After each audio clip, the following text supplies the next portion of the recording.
sanctuary, in this temple. We give His honor and we worship the true God.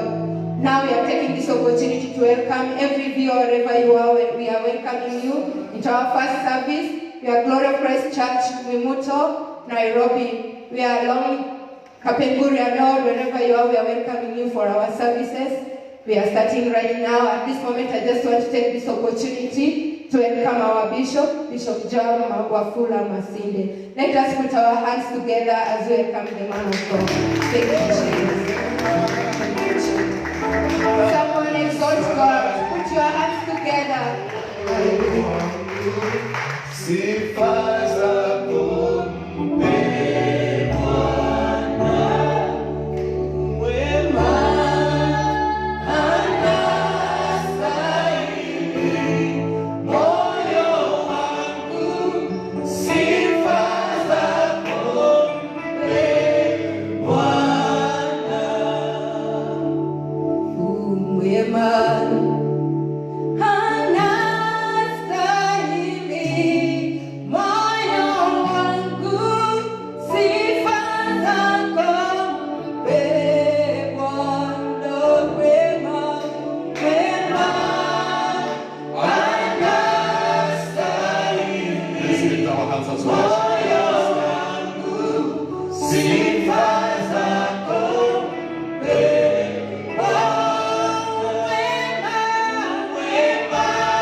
Thank you. God bless you for having a moment in the presence of the Lord. Thank you for those who prayed for us this morning. Thank you for praise and worship. Thank you for all workers. Thank you for men and women of God. Those who join us online, please, we say welcome. Today is another Sunday. We thank God for the weekend. God has been gracious to us. Find a place and have your seat, and God will bless you. Remember, last Sunday we shared on Jehoshaphat prayer, and we have the second edition on the same. Jehoshaphat prayer, we said it was God-centered prayer. Everyone is praying, but many of us, we are praying either amiss or we are praying incorrectly. Prayer, there are many people who are seeking to find. They are knocking doors. But it depends on how you knock your door. It depends on how you seek. It depends on how you pray. So the Jehoshaphat prayer is a prayer that was full of God. He did not mention more about his struggle at that time. He mentioned about God and his covenant with the children of Israel. He reminded God continuously about how God was with Abraham, and he was a friend of Abraham. You can imagine, he was at a time when he had failed as a king by going to join Ahab, where the Bible describes the wicked king, and he supported him in the battle. And this one angered God. That's why the Bible talks about 2 Chronicles chapter 20, verse number 1. It says after this. So just mark the word after this. This after this means something has happened already.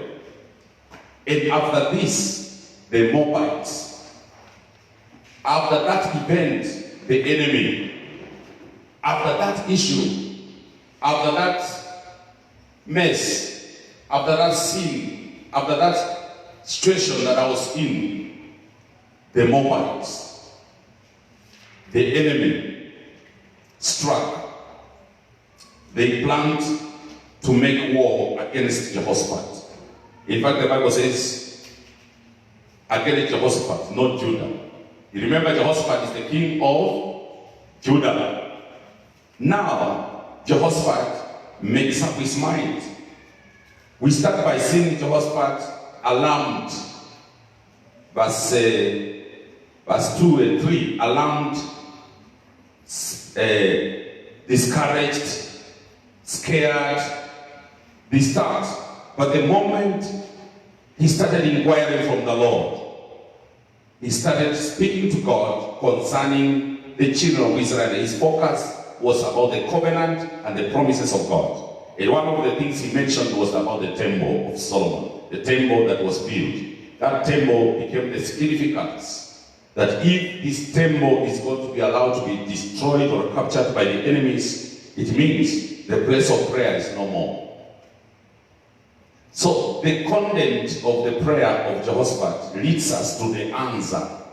Today we are talking about the answers to Jehoshaphat prayer. Somebody say amen. Somebody say amen. Do you expect your answers? I believe so. No one is going to pray here forever without answers. So let us focus on God today, who answers Jehoshaphat. So our second and continuous teaching on this prayer is about the answers. How much we talk about prayer, we should talk about the answers to prayer. Majority of people are praying, people are interceding, people are seeking the Lord. But how many are receiving answers to their prayers? So I want to continue from verse number 13. My focus is now not how he prayed, but how he was answered. I know there are many people who have received answers in their prayers and they never knew they received answers. Because the answers from God may not completely be the things you are looking for. God can answer you, but still yet you are still asking him. But he already gave you an answer, but that was not the design you expected him to answer you. So look here carefully from verse number 13. And all the men, we are in the 2 Chronicles chapter 20, verse 13. All the men of Judah, with their wives and children, little ones, stood there before the Lord. Then the Spirit of the Lord came upon Jahaziel, son of Zechariah. You'll see how it's being explained here. The son of Benaiah, the son of Jair, the son of Mattaniah, the Levite, the descendant of Asaph. As he stood in the assembly, you cannot ignore this sentence. How can the Bible decide to explain about somebody in detail like this? This is the answer to the man of God. But carefully analyze verse number 14. He received the answer when the Spirit of the Lord came upon Jahaziel, the son of Zechariah, the son of Benaiah, the son of Jair, the son of Mattaniah, a Levite. Some will say a Levite, a descendant of Asaph. Who are these Asaph? These are men who sang choirs and worship in the temple. He's a descendant of this family. And this is what happens in the name of Jesus. This is a man who stood in the assembly. Verse 15, he said, listen, King Jehoshaphat, and all who live in Judah and Jerusalem, this is what the Lord is saying to you. To not be afraid. God starts by answering the fears of Jehoshaphat. Somebody say amen. God is addressing his fears. And he says, don't be afraid. Anytime you are in trouble, fear will come in. So the answer to him was, don't be afraid or be discouraged. Because of this first army, God is trying to go according to his prayer, reducing the impact of the enemy.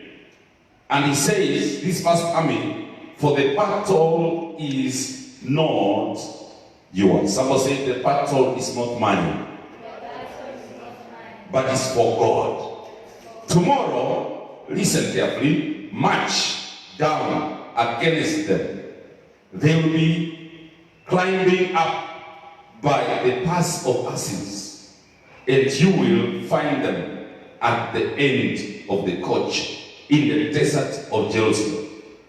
You will not have a fight this battle. Take up your position, stand firm, and see the deliverance of the Lord will give you. Judah and Jerusalem, do not be afraid, do not be discouraged. Go out and face them tomorrow. In the land, the Lord will be with you. Jehoshaphat bowed with his face to the ground, and all the people of Judah and Jerusalem fell down to worship him. Then some of the Levites from the Kohathites and Korathites stood up and praised the Lord, the God of Israel, with a very loud voice. Verse 20. And in the morning they left for the desert of Tekoa. As they set out, Jehoshaphat stood and said, listen to me, Judah and the people of Jerusalem. Have faith in the Lord your God, and you will be upheld. Have faith in his prophets, and you will be successful. It's a very common scripture people quote. And let the people say amen. You can see the answer. God never spoke directly to Jehoshaphat. God is ready to give us answers, but are you ready to listen? All of us present here, I know every man and woman desires God to answer you. But we need to know the way God handles our case. The subtopic or the main topic on this topic today is God is seeking for you. Before you seek him, he's number one seeking for you. Say amen. Sometimes you say, I've been waiting on God. God is waiting on you. Say hallelujah. God is waiting on you. He has been patiently waiting for me to be here so that he can deliver the answer. So the man who answered or who came, or whom the Holy Spirit came upon, is described as a man who spent his time in the temple, a man who was among those who worship the Lord. So God is telling us today, he's going to bring an answer, but there's a particular place God will deliver his answers for us. If you are ready to receive an answer, you will also need to receive an answer through somebody else. God may not directly speak to you, he will speak to somebody for you. At times when we ignore the voice of God, that God allows others to speak to us. I've listened to men and women of God, especially those who have got spiritual authority in my life. Sometimes I may not explain to them my condition, but God will allow them to preach something to me or share something to me prophetically. And I'll confirm that that's the answer to my prayer. Someone say amen. A lot of Christians today, how much we know how to pray, we need to know how to listen when God speaks through others. It's very disturbing when you have been praying all the time, but you have never received an answer. Today, may God touch you to receive your answer today in Jesus' name. This message is prepared for you to know how to receive your answers. Pray like Jehoshaphat, but also be available to hear when God is speaking through another person. Listen carefully throughout the Bible. God has been able to use spiritual authority to deliver messages to the kings, messages to men of God. If you look around, anytime the kings were desperate, they called on the prophets, they called on the men of God. Sometimes when somebody is not sure you receive their message, they may not give you the message. But it's my prayer today that you will receive the message.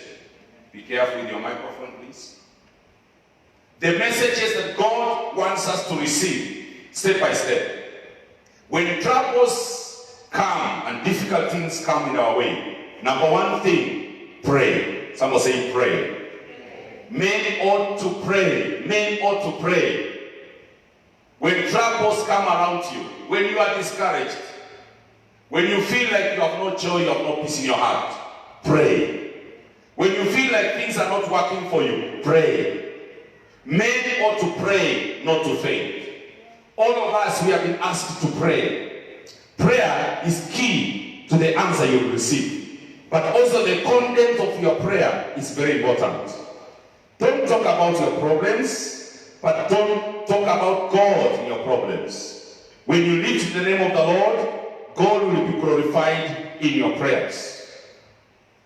The next point comes from the book of Isaiah 30 verse 18. If you can help me get Isaiah 30 verse 18 on the wall, I'll be very happy. God who has waited for me longer time than I waited for him. God has waited for me longer time than I waited for him. So when you end a prayer session, don't say I've prayed for long. It is God who has waited for you for a long time. Say amen. Even God is aware. He's omnipresent God. He's omniscient God. He's all-knowing God. He knew when the trouble was coming. He knew when the enemy will hit me. He's the one who has waited for me for a longer time. Let's see what the Bible says. 30 verse 18. We read on the wall. For this cause, Lord is willing, will be waiting so that he may be kind to you, and he will be lifted up so that he may have mercy on you. For the Lord is God of righteousness. There is a blessing on all whose hope is in him. And the people shall say, amen. When you read another version, it says, God will be gracious to you. So, for this cause the Lord will be waiting. Someone say, God will be waiting. Louder. Will be waiting for whom? He will be waiting for me. To be gracious to me. To give me energy. To give me courage. To move forward. It is God who has waited for me longer time. Meant that one. God has waited for you longer time. Longer time. God did not deliver them immediately. God never defeated them immediately. He never wiped the enemy immediately. But God gave instructions on how to approach the enemy. Number one instruction, he gave them time when to go. There are people who have rushed ahead of God. God knows when he tells you advance, move. Listen to David now. Ziklag has been burned down. Ziklag is destroyed. When you are a human being and you are under pressure, definitely you will be running all over, trying to solve the problem because people are putting pressure on you. Men are telling you, our wives are gone, our children are gone, we will stone you. But what did David do? Between David and Jehoshaphat, we can see common point here. They all inquired from the Lord. Someone say amen. David inquired from the Lord and God gave him courage. And the man of God encouraged him in the prayer. And when David got the answer, when the Lord said, pursue them, I'll give you victory, he started moving. When you have heard from God, when you have an answer, you know even the steps God will use to give you victory. On the way, David discovers that somebody is sleeping here dying. David was not in haste to rush to recover. He was ready to know, how will God use me to recover? Mark that point. You may be troubled in an issue. But looking for answers may not come directly or immediately. particular people on the way. God will plant people on your way. You need to be careful to confirm the will of God in every step you are moving. What did Jehoshaphat receive the instruction from the man of God, from the prophet? These are the words. Tomorrow, somebody say tomorrow. Mark the time God will give you the instruction. When God told you 2019 is your time, you will have this victory. You are in 2020, you have not received it. What you missed is the timing of God. A lot of people are hesitant to move when God says move. Tomorrow, march down against them. Wow. He gave him the timeline. The answers are detailed. He's not coming to tell you, this is how I'm dealing with the enemy. I smash them, or I blind them, or I make them not to see. He's telling him tomorrow march. So mark, time is a factor. When God gives you instruction, He's going to deal with your timing. Tomorrow, march forward. When you march forward, number verse 17, you will not have to fight the battle. Take up your position. Stand firm and see. Somebody say amen. Amen. Say hallelujah to Jesus. Amen. When you go there, what are you going to do? What will you do? What will you do? Take what? Take your position. Somebody say take your position. How do you take your position? You know God is telling you, you will not fight. Somehow, when you have heard God say, I'll give you victory, you may arrive in the field and start fighting.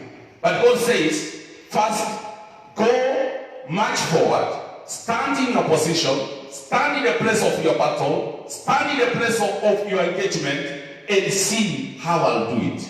May God bless you. May God bless you. May God bless you. When you are in a battle, you are an issue, there is this issue of anxiety. God is holding this man Jehoshaphat. When he arrives at the place of the battle, he should not lose his sight, but make sure he stands firm and see. The word says, the deliverance the Lord will give you. Say amen. Amen. Oh Lord, in Jerusalem, to not be afraid, to not be discouraged. Go out, face them tomorrow. I say again, the answer is to face them tomorrow. Say amen. The Lord will be with you. May God bless you as you get this message. Jehoshaphat bowed down with his face. He gave thanks to God. When a leader is encouraged, people are encouraged. When a leader has a revelation, people have a revelation. He started by being discouraged, alarmed, frustrated. Look at this country. People are struggling to solve problems left and right. People are trying to solve issues politically, economically. But when people are desperate about issues, they need a final answer from the leader.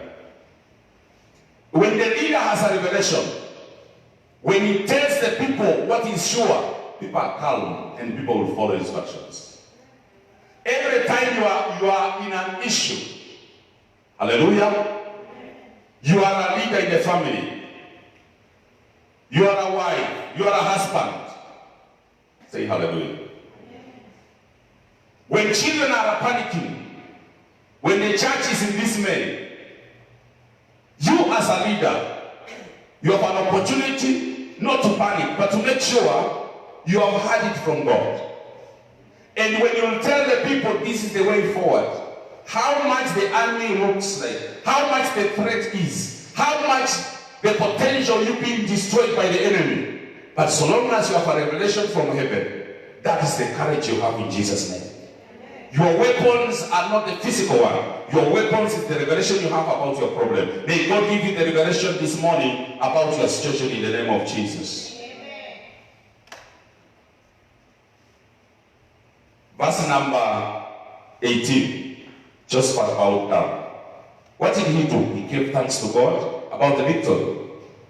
Verse 20. Early in the morning, they left for the desert of Tekoa, which means The answer to their prayer is to take a step to go. May God quicken you when He gives instruction that you obey and move forward. He said, listen to me, Judah and the people of Jerusalem. Have faith. Somebody say, have faith. Have faith. The opposite of your faith is fear. I say again, have faith. Have faith. Believe what the prophet has said. Now, carefully interpret this statement. Why do we have faith now? Because the man of God has said. Did Jehoshaphat say anything about how to do it? No. He received instruction from the prophet. And now the man of God, the king, is digesting the information and saying, you people don't fear, have faith. Somebody say, have faith. When I have faith, I'll conquer my battles in the name of Jesus. I'll make sure I'll conquer my battles in the name of Jesus. God gave them the answer through His word. God gave him this answer through His word. Where did the word come from? The word came from the prophet of God. Anytime you are looking for an answer, most likely you may say, I want God to speak to me directly in the night or in the dream. Be a person who loves the word. Today as I'm preaching, I'm giving you many answers to your prayers. Let's say amen. I'm giving you many answers to your prayers. Some people think every time it must be a style of receiving answers.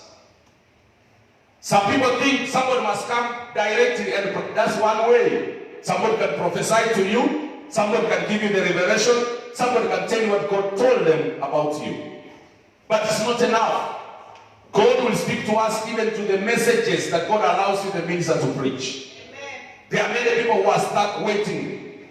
I hear Christians, I hear men moving from one bishop, from one pastor, from one prophet, from one woman of God, looking for the answers to their prayers. And when they go, they are so much fixed in their mind how they need to get answers. I've met so many type of people here. When they come, I tell them, God has blessed you, go and be said, did God show you anything about me? It seems something more is there. Can you prophesy about my case tomorrow? Can you say something about me? What you see? You know, you cannot force a man or a woman of God to see things. It's God who gives the answers. It's us to deliver the answer. Amen.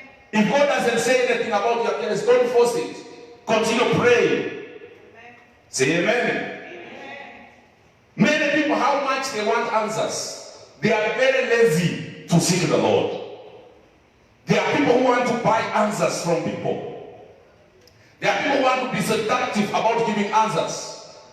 But I want to say, God will always answer a man or a woman who is patiently waiting on Him and faithful in His word. When you believe in the word of God, God will answer you. Hear from the servant of the Lord. God has touched you in the midst of your enemies. We should hear God's voice in the midst of our trouble. Say amen. Then the word you hear will be the answer of your trouble. Anytime you hear God speak to you, you may not take the whole message today, but one word will hit your spirit. Amen. Say hallelujah. One revelation will touch your inner person, and you will feel it is the one. That is it. That is it. I click in my spirit. That's how I feared. That's how I felt terrified. But God has answered my prayer. That God has caused this revelation to come to me. When I listen to people speak and preach, I may not get an entire food, but there's something that God will allow them to pierce my heart. Somebody say hallelujah. There's a message that will be coming timely. It will be a revelation from my feelings. It will touch the heart of my life. And I will say, yes, God, that's where I was waiting. You may open just a radio. You will be tuning in on a TV and somebody comes on the screen and preaches. But while he was preaching, there's something that's troubling you. And you will hear the word he released. He may not say, I prophesy to you. No, he'll be preaching the word of God. And you feel, this is the message for my prayers. May God answer your prayers in Jesus' name. Amen. After he received the message from the Spirit of God, remember, the Holy Spirit is still working today. The Holy Spirit is talking. The Holy Spirit is working.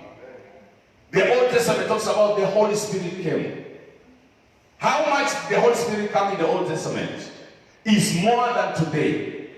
The Holy Spirit is with us. Hallelujah. That's why when people have fellowship, they don't need just to be carnal. They need to seek the face of God. When you seek God, when you cry to God, God will use others to speak what God has said. Listen to Paul's case, Barnabas and the rest. When they were gathered in the houses of worship, every time they were gathered there, what happened? The Spirit of God spoke through them. And they say, set apart this man for the mission of this assignment. God is ready to minister to us, but are we ready to fellowship? There was also separation of power. The king was ready to fall in the feet of Jesus. The king was ready to cry to God, but the prophet was available to release the word. The king was very humble to cry to God. The king was ready to lead the choir, to lead praise and worship, and tell the rest, let's seek to the Lord. But he was also so faithful to listen to the prophet of God.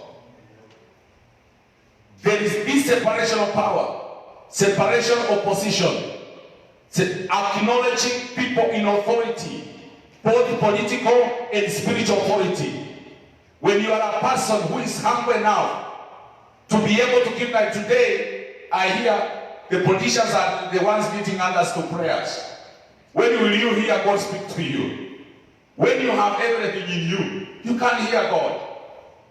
God will use today, when I was speaking to somebody somewhere, I could hear God use that particular person to speak to me.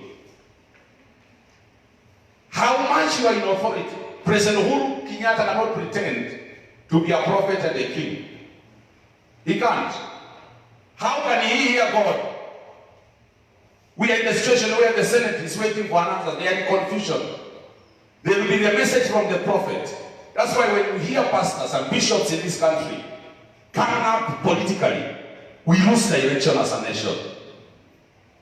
While the country is going through a travailing moment, there must be a man who is worshiping God somewhere. There must be a man who is waiting on God somewhere. While the king is kneeling down desperate and fearing the war, there must be a prophet somewhere crying to God. But we are all over, joining groups and sites. Political prayers are busy, people are busy to be identified with a particular wing. Pastors are busy being recruited. Somebody called me and said, we have a delegation to come to see the vice president. Say, I'm sorry, because I have an altar to worship God.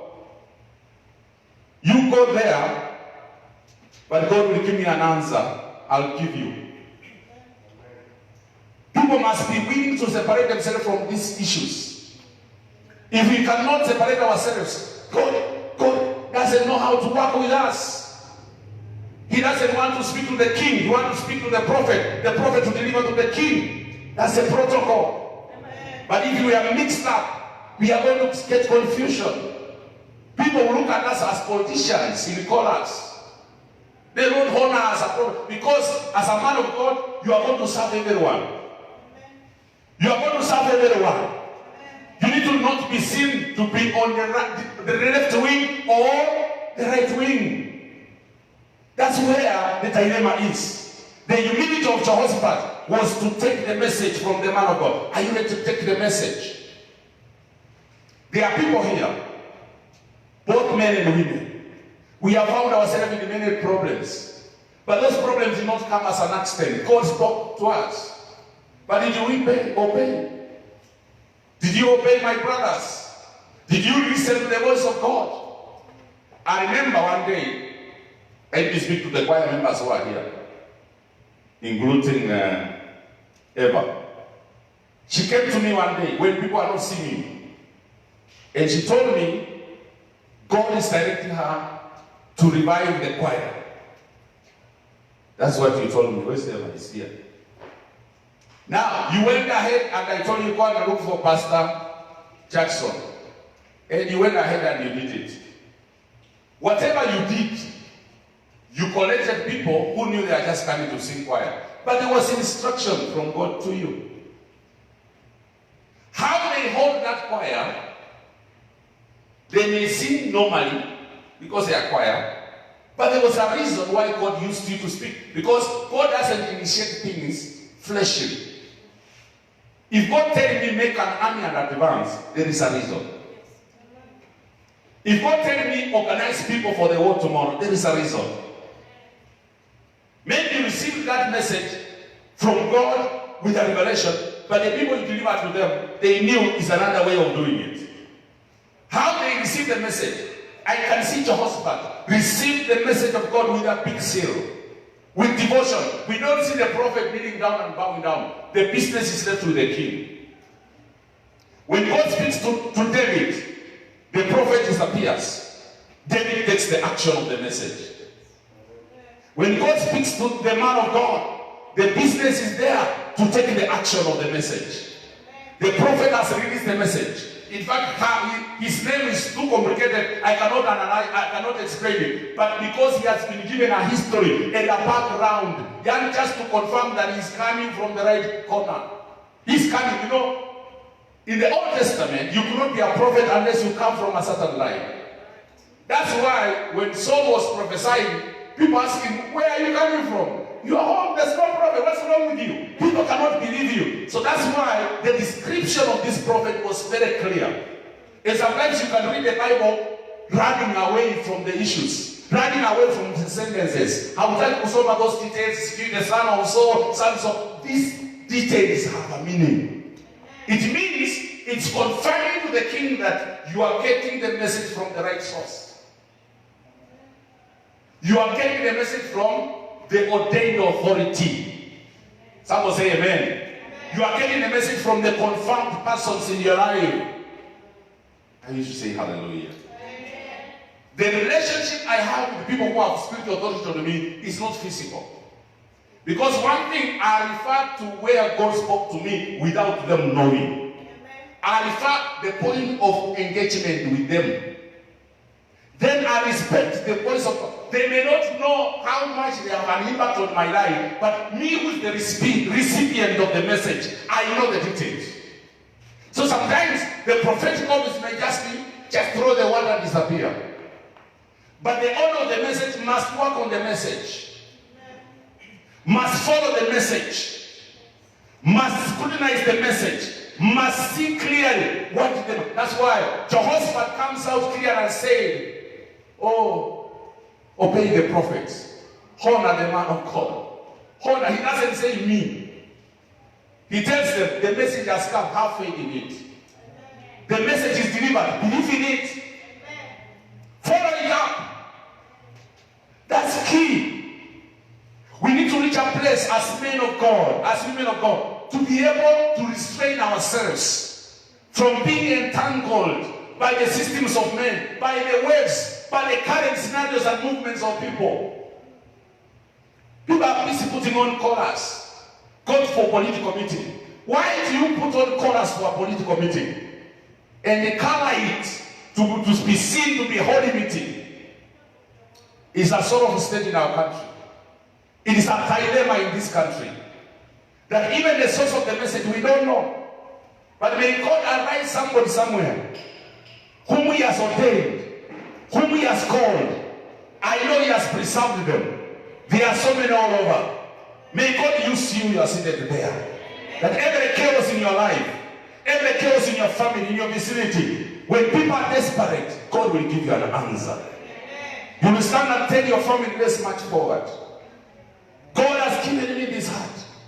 You know, as a family, when you are desperate, you don't know what to do. One day I was to make a very serious decision. It's going to affect my wife and that time I was having my firstborn. So we wanted to make a decision. But this decision is painful. When we sit down, two of us, and ask each other, she tells me, how will you survive? The big question was, how will you get rent? Because where we are staying, actually we are not paying rent. So she was careful about how to survive the next. Why are you moving? But in my spirit, I knew the spirit is willing, but physically, I'm so, oh God, attached to this thing. I'm so disturbed because I've survived here without paying rent. So if I make a move, what will happen? So I was waiting God to confirm my move. Immediately God sent someone to me. While I was going, I received instruction. Where you are going, we are going to pay your house for 3 months. Then I said, thank you, Lord. He has confirmed my move. So the most fearful thing I had in my mind was how to start to pay the rent. So God already took care of me. In fact, somebody who was sent to pay rent was a big smoker. When she was coming to give me money for rent, she was smoking. Say, how are you? I say, I'm okay. Say, okay. I hear you feel so tired. And she was addressing me. And later, when she stopped smoking, I was feeling sick at that time. And she spoke to me like this. You look sick. She has stopped a cigarette now. You know, between me and her, we are not engaging as pastor and anyone. No. He's addressing me as a human being. Somebody said, after you take this money for your rent, please go and see a doctor. And this lady disappeared from my life until today. Then what I did, I obeyed. I knew this one. Ametuma na Mungu. Pamoja na skala yake, Mungu amemtuma. When I went to the hospital, the doctor told me your pressure is high. So he took care of me, and I went in the house, I paid rent, I moved. I don't want to tell you where I moved to. But I want to show you, God will send people in your life. Amen. You have never seen. Amen. You have never entertained. Amen. Sometimes you may not be ready to listen to them. You may ignore them. But God can cause anyone to be an answer to you. Amen. God can command anyone to be on your line to your answers. Amen. God was not foolish to allow those who attacked Ziklag, somebody to drop in the way to be ignored and be sitting there dying. He was preparing an answer for David. Amen. But when David reached there, he never ignored this man who was dying on the way. This is my answer. But even the soldiers around you, they look at David as a foolish man. How can you feel comfortable and calm in the storm? When you know your wife is taken away, your children is taken away, we don't know their fate now, and you are busy killing food for this dying Egyptian. He was an Egyptian. And you can know the separation here. So a lot of you, how much you are spiritual, you may not even have it to get the answers. You will be spiritual all over. And then you miss the person who was sent to you. Your husband who is not born again, who is not serious, who is not a prayer warrior, can be an answer to your problem. Amen. But for you, you are looking for a prayer warrior like you. God is positioning somebody today. Amen. God is positioning you today. Amen. To a place of an answer. Amen. To a place of receiving what the Lord is saying. Amen. The greatest chaos in life is to receive the message of the Lord. God came and spoke to my mom through a woman who was praying for people house to house. This small girl came and spoke to her. My mom has never had a person who can mention names of people he has never seen. There's a name called Job in this house. Yes, my son, my second son. Okay, where is he? He's in school. God has a message for him. My mother has never received such things in life. But God wants to speak to her. You may not be born again today. You may not be so spiritual the way people look at you. But God is still talking to you. Are you ready to listen what the Lord is saying? I'm quickened to announce this. That step by step I've seen God speak. And the things he speaks, He allows you even to encounter people in life you have never seen.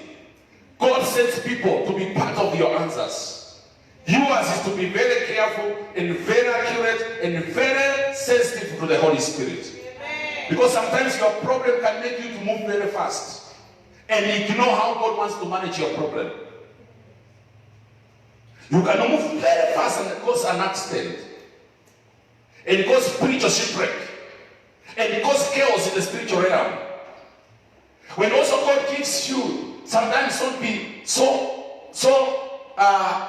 fragile and so insensitive, you release the messages carelessly.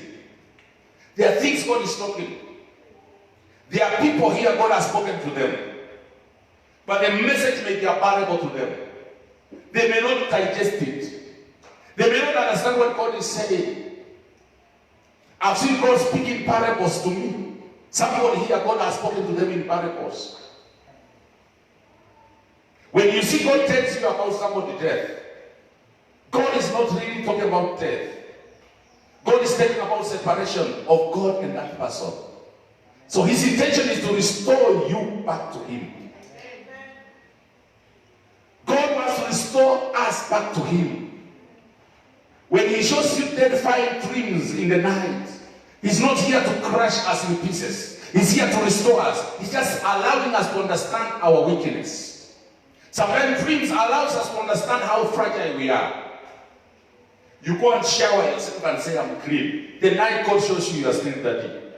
He tells you, you can't clean yourself. You depend on me. I am the only one who can cleanse you, who can wash you and you'll be clean. Amen.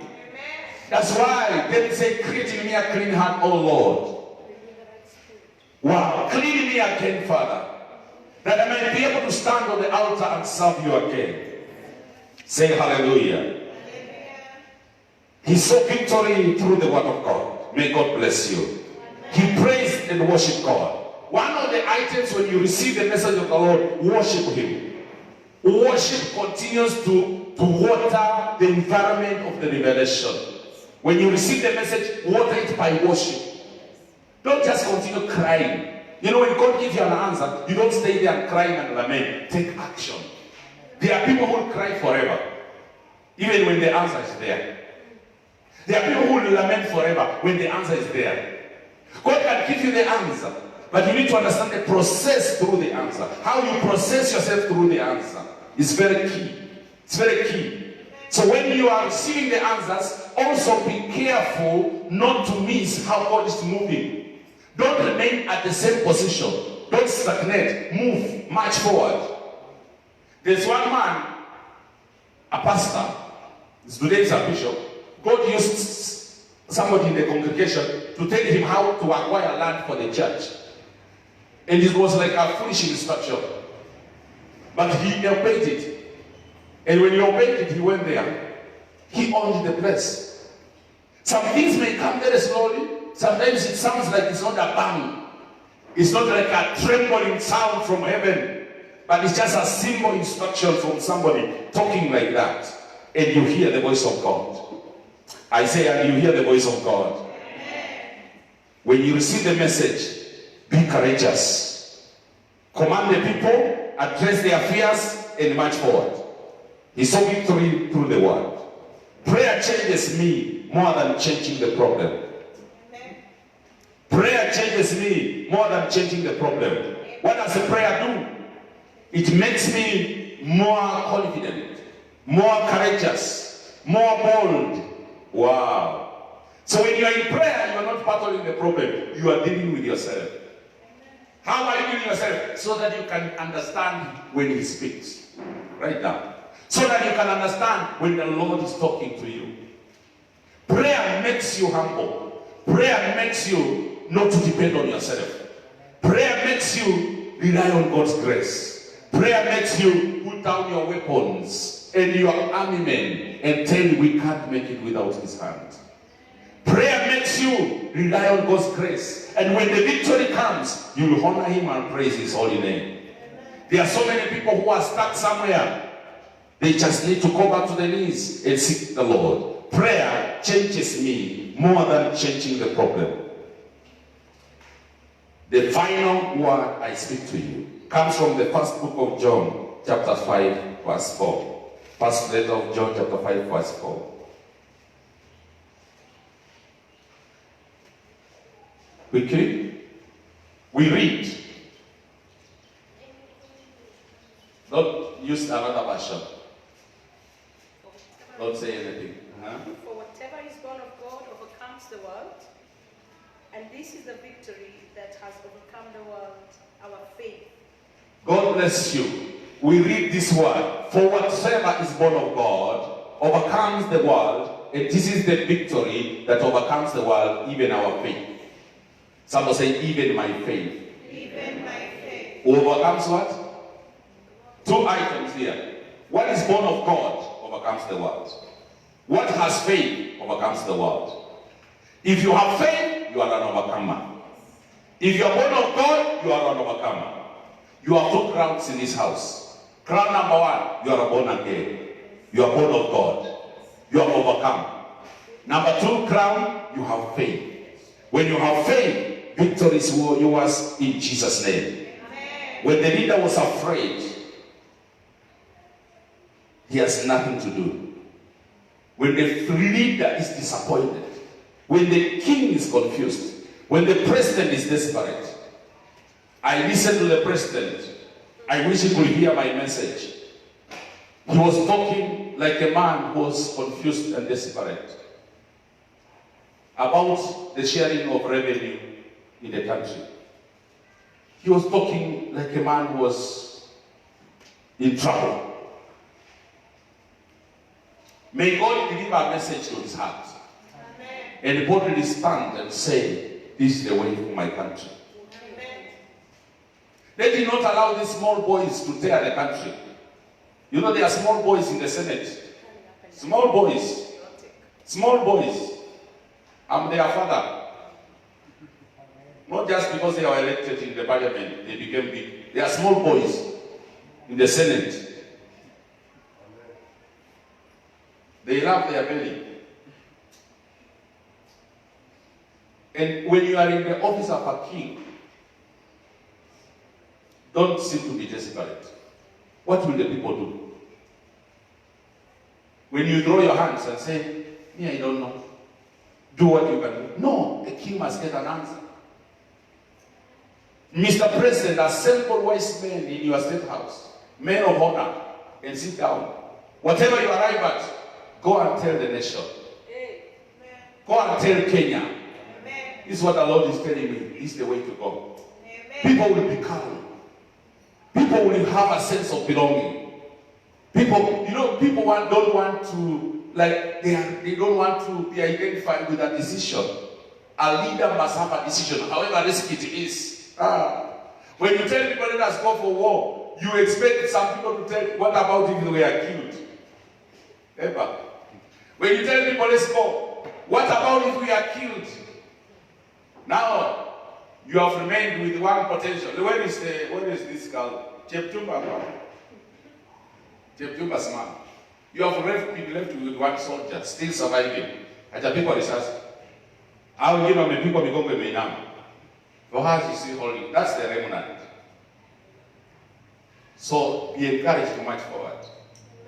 When the king feels like I cannot risk my people, they will die. Some people can tell you, let your children be in the forefront. Tanguliza watoto wako. Sisi hatuendi. A king must be ready to risk. A president must be ready to risk, to be uncommon for some issues to move forward. But if you want to be popular, some things will never work. The only key thing to address now is the revelation you have. When people are going through chaos, how many people are praying? How many pastors are praying for this thing? How many prophets are praying? We ignore it. But you will know where there is money, share of money, there is war. People can kill each other. People can bewitch each other. We can lose the election for the country. Even the Speaker of the Senate himself, he's tired. Because he's surrounded by these marauding guys. Holding his trousers left and right. He has no answer. But I believe there's an answer that is coming from heaven. Somebody needs wisdom. Somebody needs to listen. You don't need the crowd to hear. You need just a listening ear to hear the prophet of God. When you hear God speak, there is something that is going to happen for this nation, and we shall settle down. Perfect victory is waiting for us. I say again, perfect victory is waiting for us. He took men and women to praise the Lord. Hallelujah. He took men. May this church worship the Lord. I say again, may this house worship the Lord. In a place where people worship, God will always speak to us. May you young people who worship on the altar be separated, be encouraged to seek Him. In your private time, meditate on the word of God. Meditate on the goodness of the Lord. Continue pondering. Make your inner altar to flow. So that when you come here, you are not confused with issues. Do you know sometimes when you come to the house of God, we have so many issues in the head. Some of us, we have issues of the marketplace. Some of us, we have issues of the marriage, issues of the boyfriend, issues of the girlfriend, issues of all blah, blah, blah. They are filled in our hearts. So when we come on the altar, when you start engaging the Spirit, you are disturbed in your mind. You are not settled. So prepare the altar of your heart. I want to appreciate the girls and boys who have heard the voice of God and they have obeyed. May God bless you. May God separate you from the crowd. Prepare yourself so that you honor God. Our victory. I may come here so tired, but when you sing one song, I get the energy to move forward. You are the people in the back. That's why the choir needed to be arrived. Marim, don't get tired.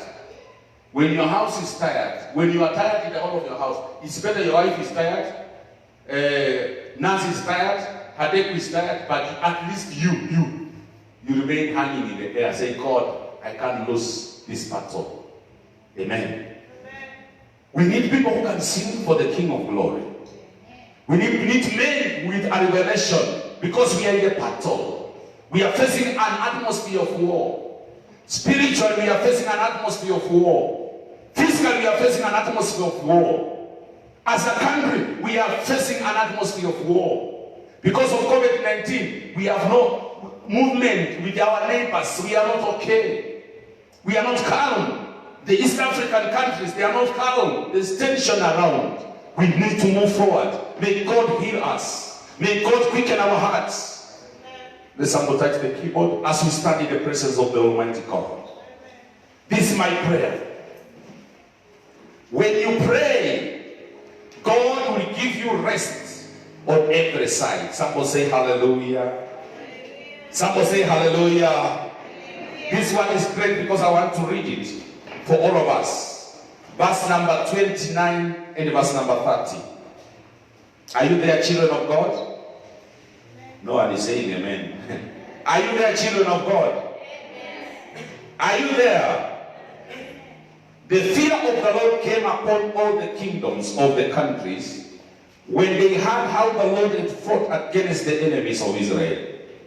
And the kingdom of Jehoshaphat was at peace, for his God had given him rest on every side.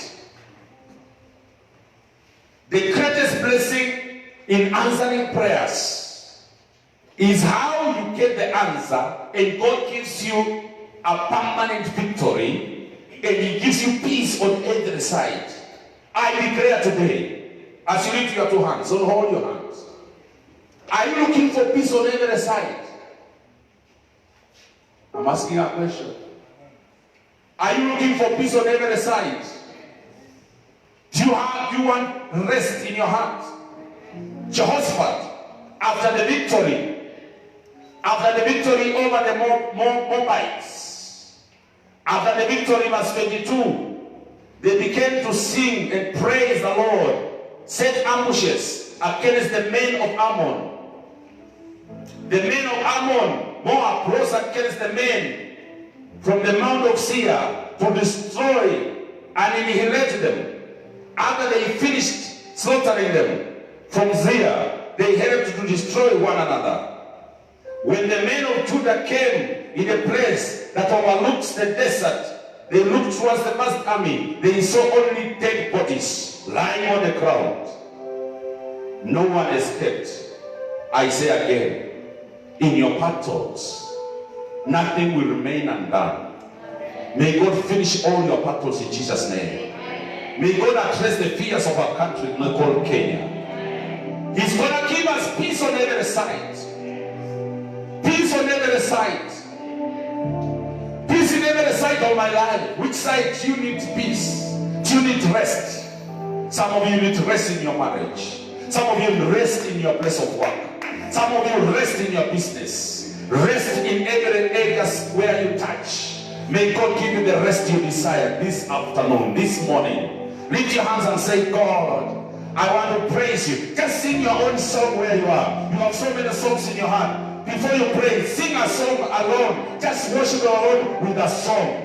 Don't pray before you sing a song. Sing a song in your heart. Sing a song with your lips. Open your mouth and just honor God with a song of victory. And God will grant you what you desire to have today. Hallelujah. Just sing a song where you are. Sing in your language. Sing a song. A song that will give you breakthrough before you declare.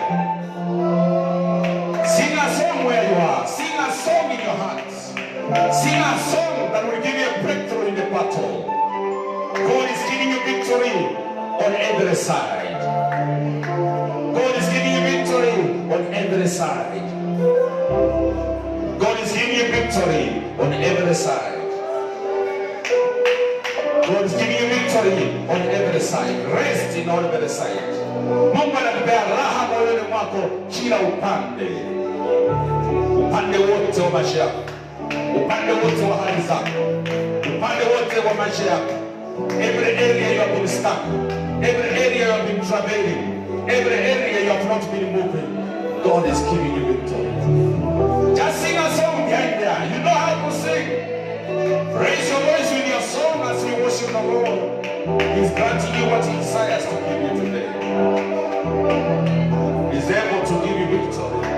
Apply that wisdom today. It's well with you today.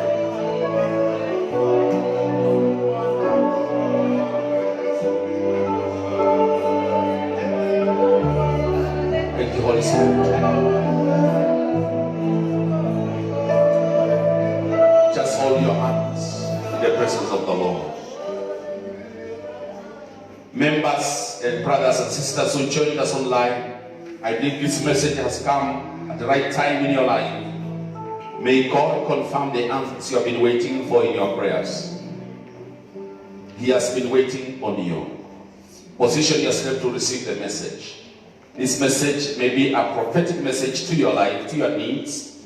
I say to you again, may God give you rest on every side of your life.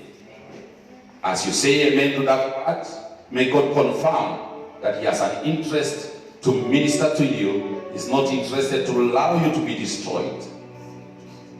When people pray, they get courage. When people pray, they take away fear.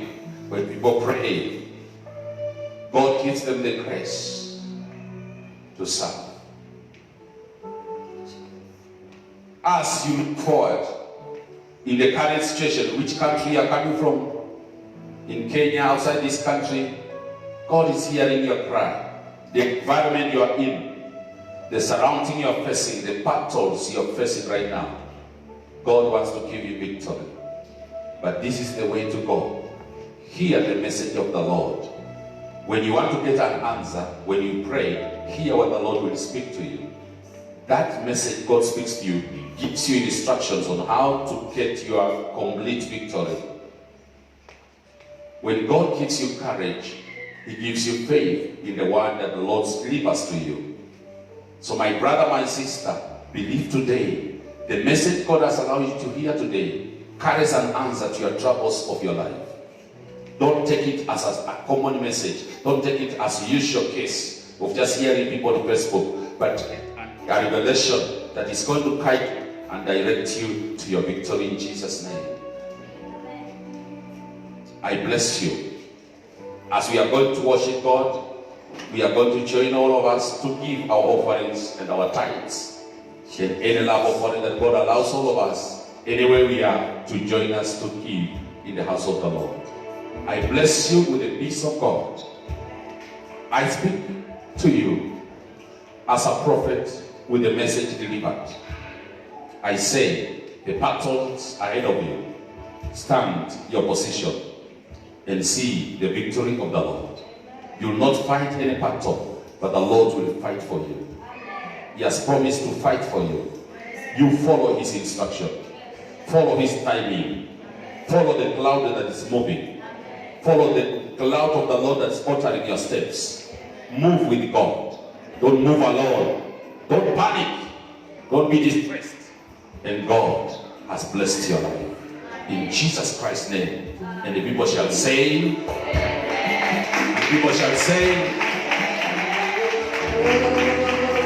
let's worship the Lord. As we close the first service, we move to the second service.